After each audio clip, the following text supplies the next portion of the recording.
23절부터 29절까지 보도록 하겠습니다. 고린도전서 11장 23절부터 29절입니다. 함께 우리 합독합니다.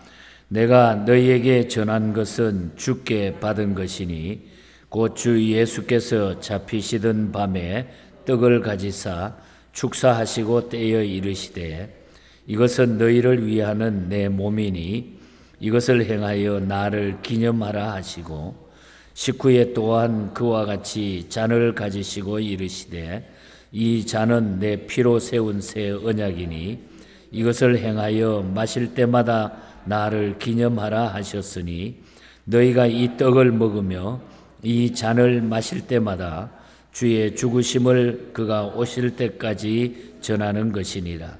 그러므로 누구든지 주의 떡이나 잔을 합당하지 않게 먹고 마시는 자는 주의 몸과 피에 대하여 죄를 짓는 것이니라. 사람이 자기를 살피고 그 후에야 이 떡을 먹고 이 잔을 마실지니 주의 몸을 분별하지 못하고 먹고 마시는 자는 자기의 죄를 먹고 마시는 것이니라. 아멘. 한 주간 또 하나님 지켜주셨는데 기도하러 오신 분들 축복합니다. 우리 서로 한번 얼굴 보시고 주님 이름으로 축복합니다. 사랑합니다. 은혜 받고 삽시다. 은혜 받고 삽시다. 우리 창조주 하나님의 은혜 없이 우리는 내일을 볼 수가 없다고 그랬습니다. 우리 하나님 앞에 은혜 받지 못하면은 내일이 무엇인지 모르고 산대요. 그래서 우리가 은혜를 받아야 내일이 우리에게 보장된다. 그 이솝 우화에 보면은 이런 이야기가 나옵니다. 그 하루살이하고 메뚜기하고 함께 하루 종일 놀았대요. 그래서 저녁 때가 되자 메뚜기는 하루살이 보고 야 오늘 그만 놀고 내일 만나자 이렇게 이야기했답니다. 그러자 이 하루살이는 야 메뚜기야 내일이 뭐니 그러더래. 내일이 뭐니. 그래서 메뚜기는 내일이라고 하는 것은 깜깜한 밤이 지나고 다시 오늘 같은 밝은 날이 오는데 그것이 내일이야 이렇게 설명을 했더니 하루살이는 이해할 수가 없었어요. 왜? 하루 살다가 죽으니까 내일이라는 걸 이해할 수가 없었답니다. 그 다음에 메뚜기하고 개구리가 놀았답니다. 개구리는 메뚜기에게 실컷 놀다가 그만 놀자. 날씨가 추워지니까 우리 내년에 만나자 그랬다. 내년에. 그러나 메뚜기는 이해할 수가 없었어요. 내년이 뭔지. 눈이 오고 얼음이 얼고 또 다시 봄이 온다고 이렇게 설명을 했지만은 메뚜기는 통 알아들을 수가 없었다는 것입니다. 여러분 창조주 하나님의 은혜 없이 우리는 내일을 볼 수 없다는 거예요. 하루살이 인생에 불과하다.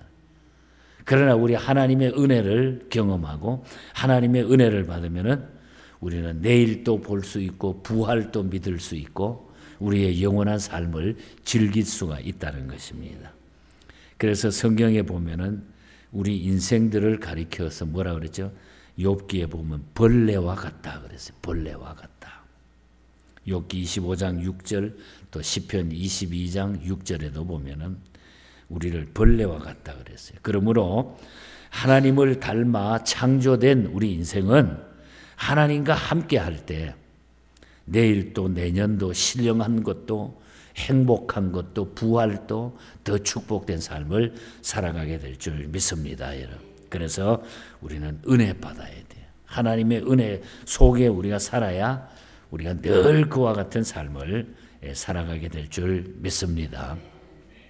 고린도전서 11장에는 크게 나누면은 두 가지 이야기를 묶어서 이야기하고 있는데 앞에 부분에는 고린도 교회의 예배 시에 여자분들이 머리에 수건을 써야 맞느냐, 수건을 쓰면 안 되느냐, 뭐 남자의 머리에 수건을 쓰는 게 맞느냐 안 맞느냐 뭐 이런 등등 머리에 수건을 쓰는 문제에 대해서 앞부분에 이야기를 합니다.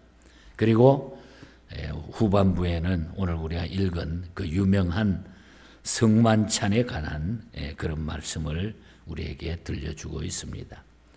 그래서 오늘 우리는 이런 사건을 생각하면서 우리 다음 주에 우리가 성찬 예식을 성만찬을 우리가 거행하는데 바로 또 앞에 이런 말씀을 다시 나누게 돼서 어쩌면 참 더 귀하다 이런 생각도 듭니다.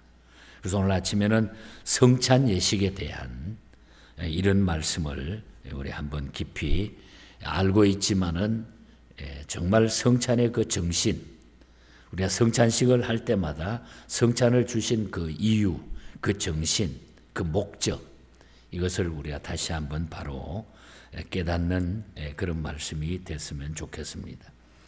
성찬은 예수 그리스도께서 직접 행하신 그런 말씀입니다.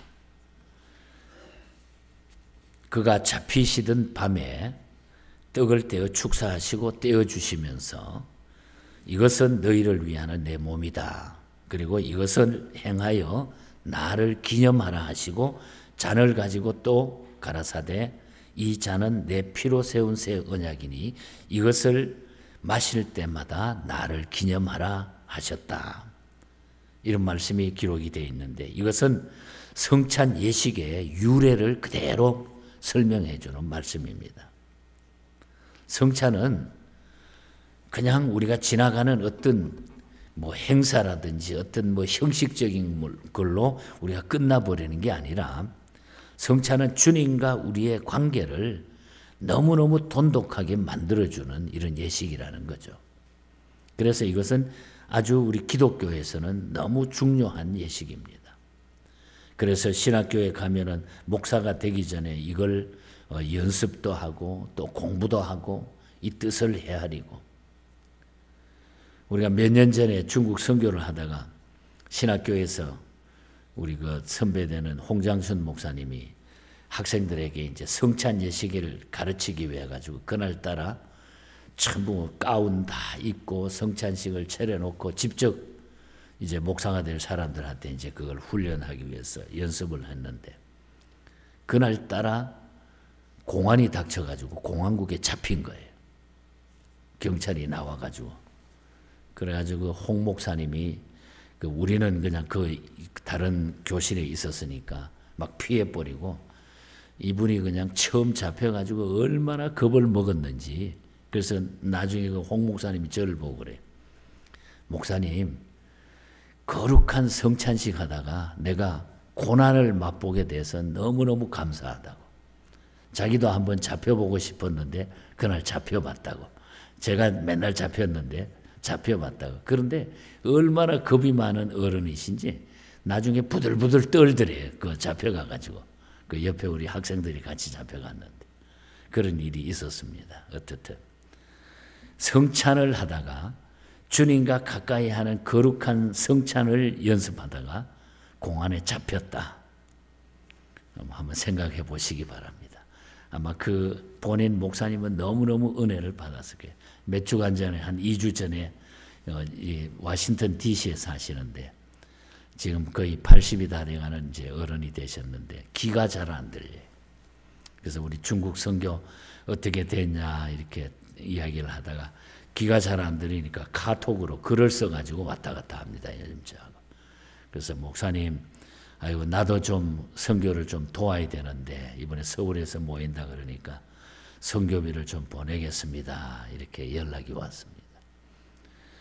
어쨌든 우리가 주님의 성찬이라고 하는 것, 주님과의 이 관계를 아름답게 맺어가지고 가까이 한다고 하는 것은 너무너무 귀한 일이에요.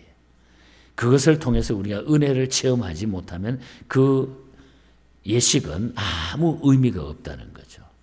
그리고 우리가 자주 이 성찬식을 거행하지만은 성찬식을 거행할 때마다 그 성찬 속에 하나님이 주시는 은혜를 늘 우리가 체험해야 됩니다.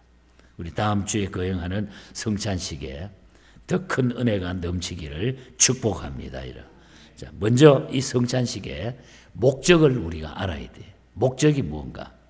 오늘 23절에서 26절 사이에 보면은 내가 너희에게 전한 것은 주께 받은 이것이니 곧 주 예수께서 잡히시던 밤에 떡을 가지사, 그리고 26절에 보면 너희가 이 떡을 먹으며 이 잔을 마실 때마다 주의 죽으심을 오실 때까지 전하는 것이니라. 성찬의 목적은 주께서 우리들의 죄를 위하여 죽으심을 주님의 재림 때까지 전하는 데 목적이 있다는 거예요. 주님이 오시는 그날까지, 주님이 재림하시는 그날까지, 우리가 주 앞에 가는 그날, 그때까지 우리는 이 주의 재림을 전하는 데 목적이 있다는 거예요. 그렇다고 단순히 복음만 전하는 것이 아니고 자신들의 구원의 은혜를 보답하는 목적이 성찬신 속에 있다. 내가 구원받은 하나님의 자녀다. 내가 구원받았는데 너무너무 하나님 앞에 감사하다. 구원에 대한 확신을 다시 확인하는 이것이 성찬의 목적이라는 거죠.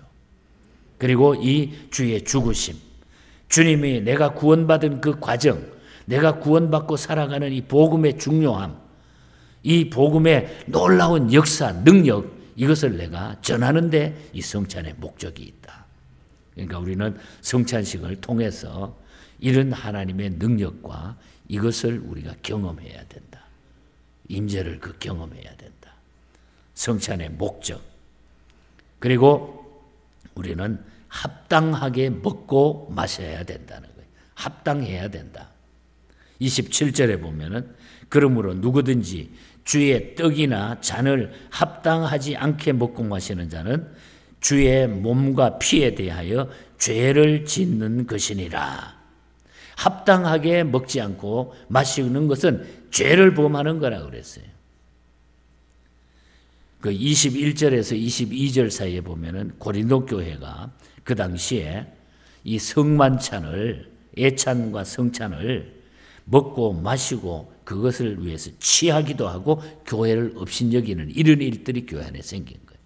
막 성찬을 하는데 시컷 먹고 그냥 취했다는 거죠. 제가 군대에 있을 때 그 군종부에서 제가 이제 사병이지만 군목 대리로 목회를 하고 있을 때 그 교회당을 군대는 가끔 한 번은 캐톨릭에서 와서 이제 토요일 같은 데 쓸 때가 있어요. 이 캐톨릭에서는 모일 때마다 성찬식을 하잖아요. 근데 이 군목이 좀 날라리 같아, 신부가. 한 번은 성찬식을 하다가 전부 체해가지고 그 사병들하고 얼마나 퍼마셨는지 비틀비틀 하면서 헛소리를 하는 이 모습을 내가 바라보고 하도 한심해가지고 당신들은 도무지 뭐냐고 내가.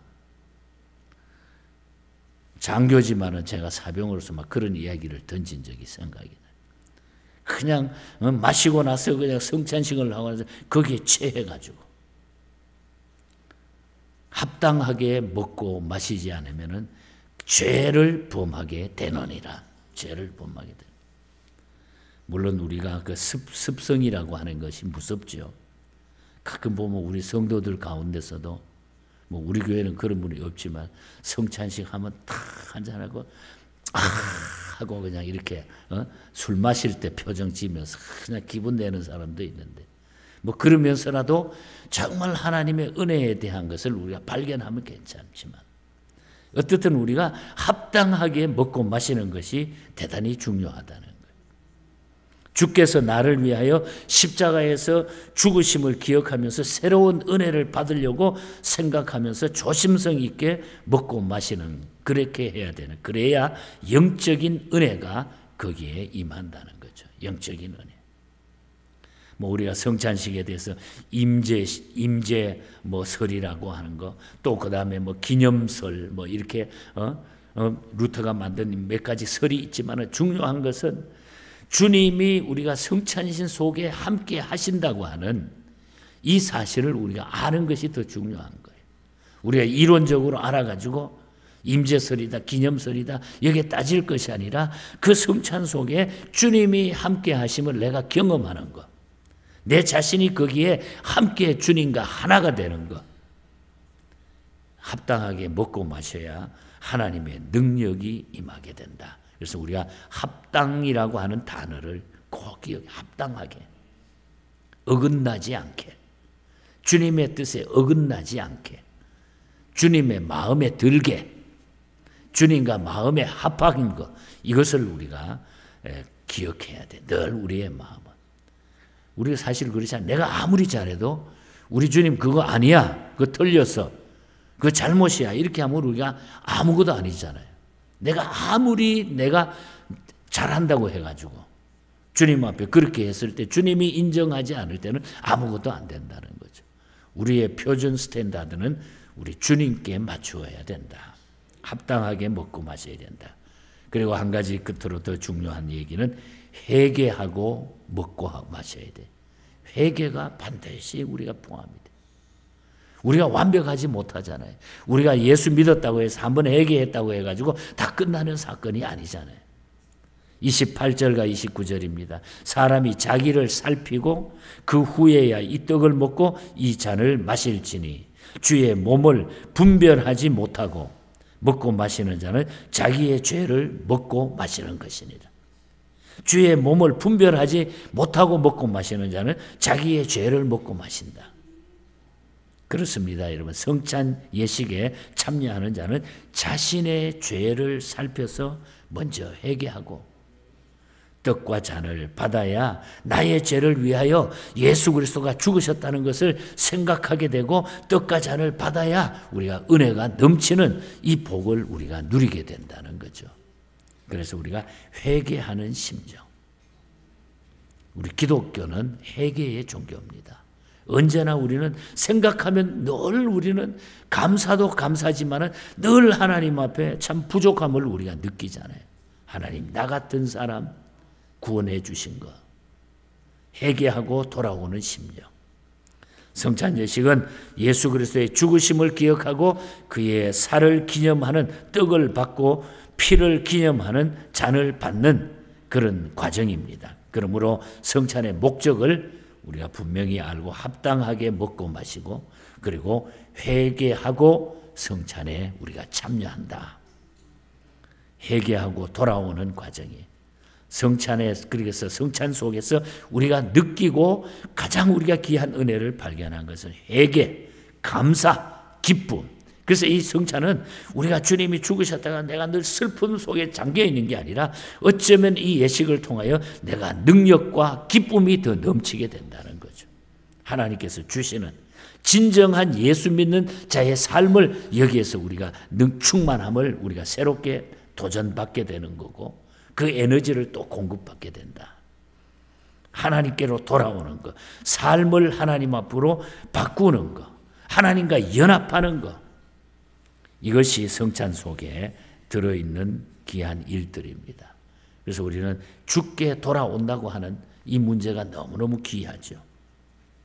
윌리엄 커크 패트리라고 하는 목사님이 예수 믿지 않은 한 직업적인 청년 가수 하나를 만나게 됩니다. 그래서 야, 저 친구가 저렇게 노래를 잘하는데 좀 예수 믿었으면 너무너무 좋겠다. 늘 기도했어요. 그 청년을 위해서. 계속 기도했습니다. 수년을 기도했대요. 그러다가 찬송시가 떠올라가지고 이 목사님이 찬송시를 하나 써가지고 작곡을 해가지고 그 청년에게 주어가지고 그 청년에게 이 노래를 부르도록 만드는 거예요. 찬송을. 결국은 그 청년이 그 찬송을 가사대로 계속 몇 번 부르더니 그 청년이 주님 앞으로 돌아오게 된 거예요. 그러니까 이 목사님이 너무너무 기뻐가지고 야, 참 하나님의 말씀의 진리는 너무너무 감격적이다. 어떤 죄인도 어떤 강한 사람도 찬송 앞에 하나님 앞에 찬양 앞에 돌아오게 돼 있다. 결국 그 청년은 그 가사대로 주의 사랑 앞에 돌아와서 계속 그 찬양을 부르면 후에 이 목사님을 따라다니는 전도자가 됐다는 거예요. 찬양 전도자가 됐다. 그 찬송이 바로 오늘 아침에 우리가 불렀던 331장이에요. 나 주를 멀리 떠났다 이제 옵니다. 나 죄의 길에 시달려 주여 옵니다. 그 귀한 세월 보내고 이제 옵니다. 나 뉘우치는 눈물로 주여 옵니다. 나 죄에 매여 고달파 이 병든 마음을 고치기 위하여 나 이제 왔으니 내 집을 찾아 주여 나를 받으사 맞아주소서. 바로 우리가 성찬 속에 이런 심정, 이런 놀라운 진리를 우리가 발견하게 되는 거죠. 성찬식을 통해서 주께 돌아오는 역사, 주님과 하나가 되는 역사, 능력의 역사, 기쁨의 역사, 감사의 역사가 바로 이 성찬 예식을 통해서 주시는 하나님의 깊은 은혜인 것입니다. 우리 이번 성찬식을 통해서 우리 다음 주에 이 놀라운 은혜를 다시 회복하게 되는, 또 늘 우리는 이 예식을 대할 때마다 언제나 우리에게 주신 이거는 능력의 도구다. 하나님께서 나를 사랑하셔서 또 이렇게 감사하는 시간을 또 주셨구나. 이렇게 참여하면 계속 참여할 때마다 하나님의 은혜가 성찬식을 통해서 계속 은혜가 넘치게 될 줄 믿습니다, 여러분. 그래서 이 고린도전서 11장은 우리가 잊어버리지 않는 성찬 예식에 대한 그 하나님의 메시지가 주어졌다. 고린도 교회 안에 애찬식과 초대교회 먹고 마시는 그 일에 너무 집착하다 보니까 주님의 사랑을 잊어버리고 자기 만족 속에 자기 취해, 자기가 자신에 취해가지고 주님은 다 없어져 버리고, 이런 것을 지적해서 우리에게 새롭게 해주는 진리의 메시지입니다. 이 말씀이 저와 여러분에게 다시 한번 남은 생애 동안 은혜 받는 그런 놀라운 능력의 도구로 이 성찬 예식을 행함으로 말미암아 주시는 은혜가 더하기를 주님 이름으로 간절히 축복합니다. 우리 기도하겠습니다.